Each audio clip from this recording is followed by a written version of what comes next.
So here is my Triumph 3HW. It is from the late 1930s, 1939 this bike, and this is it as it came home from the auction house. And what I wanted to do is just to show you a quick run through how the carburetor was checked and reassembled.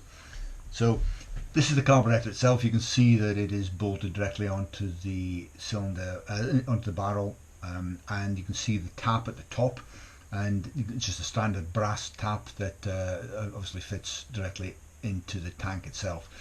The manifold has got no isolation on it here, so there's no rubber element in this section, so you need to be a bit careful when you tighten these back up again to make sure you don't break this flange.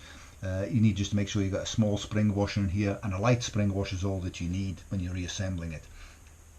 The front of the tank is slightly unusual in that it has these two drain pipes that's joined together in a T, and you can see there's a rubber, like a piece of pipe here joining it together.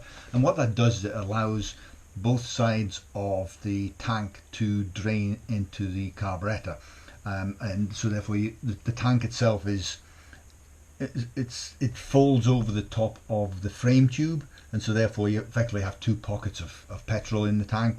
And so what this does is it allows the petrol to come in from both sides of the tank, and it allows, it's almost like a balance pipe there.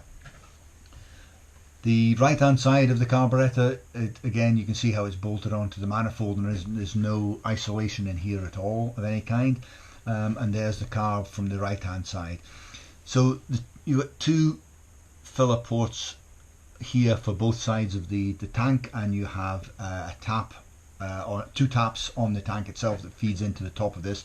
You have the float bowl in the amal carb here on the side, and if you can get direct access into the float bowl without actually having to change the jets, and you've got the jet system underneath here, and you can see how it all fits together. So the first thing to do is I'm going to take the top of the carburetor off by unscrewing this nut, and it should only be hand tight, so it shouldn't be too much of a problem. And this is what you see, and there's the nut itself. You then have the throttle cable.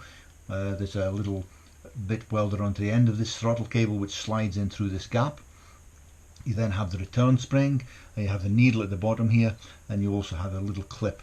So if you are going to disassemble this, which I did, you want to make sure that when you take this clip off, you know exactly whereabouts the clip fits into the needle, because there are a number of grooves on it.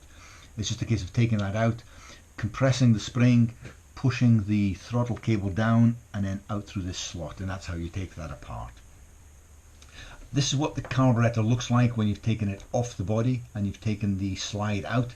It's slightly unusual this when you look at some other carbs, in that there is a male mandrel inside the female shroud of the carb, and so the slide actually fits inside this outer tube, but it also goes around this mandrel, and this mandrel has got a little notch in it that keeps the slides the correct way around. So I took a photograph of this to show which orientation this mandrel is, and you can see there's a notch here that allows the orientation of the slide and stopping it from rotating.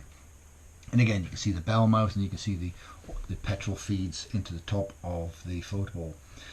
From the side, again, this is what it looks like. Very straightforward, nothing fancy about it. And from the top you can see the from the bottom you can see the various screws that sit in here. So you have the pilot screw, you have the slow running jet here, the slow running adjustment, and this obviously just is a standard feed, a screw that feeds into the body and actually lifts the slide up, so it sets the idle speed of the carburetor. This is it completely assembled, disassembled I should say. I've left the screw in here. This is just a standard stop, there's nothing fancy about that at all, but I've taken out the mandrel.